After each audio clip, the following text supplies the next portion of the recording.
Ranchi Birsa Munda stadium കണ്ട ഹൈജമ്പിലെ super പോരാട്ടത്തിൽ വിജയം ഡൽഹിയുടെയും മിടുക്കനായിരുന്നു.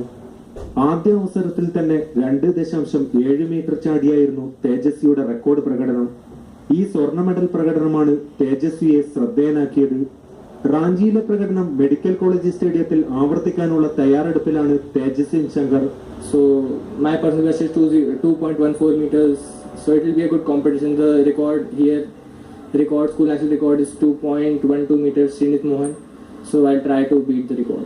കേരളത്തിന്റെ ജിയോ ജോസ് ആണ് സീനിയർ ആൺകുട്ടികളുടെ ഹൈജമ്പ് ഇനത്തിൽ തേജസ്വിന് വെല്ലുവിളി ഉയർത്തുക.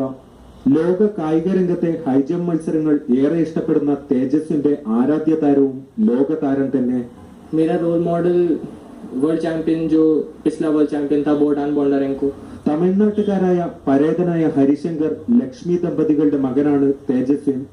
രാജ്യാന്തര രംഗത്തുൾപ്പെടെ നിരവധി നേട്ടങ്ങൾ സ്വന്തമാക്കിയിട്ടുള്ള തേജസ്വിൻ ശങ്കറിനെ കുറിച്ച് കോച്ച് സുനിൽ കുമാറിനും പ്രതീക്ഷയേറെ.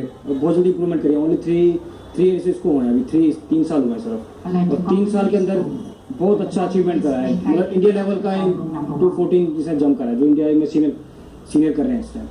സാഫ് ഗെയിംസിലും ഹൈജമ്പിൽ തേജസ്വിൻ ശങ്കർ ഇന്ത്യയെ പ്രതിനിധീകരിക്കുന്നുണ്ട്. മീറ്റിന്റെ അവസാന ദിനമായ ഫെബ്രുവരി 2-നാണ് തേജസ്വിന്റെ അഭിമാന പോരാട്ടം.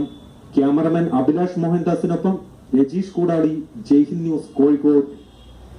ഈ കുരുത്തത വെയിലത്ത് പാടില്ലെന്നാണ് ഇത് തെളിയിക്കുന്നത്.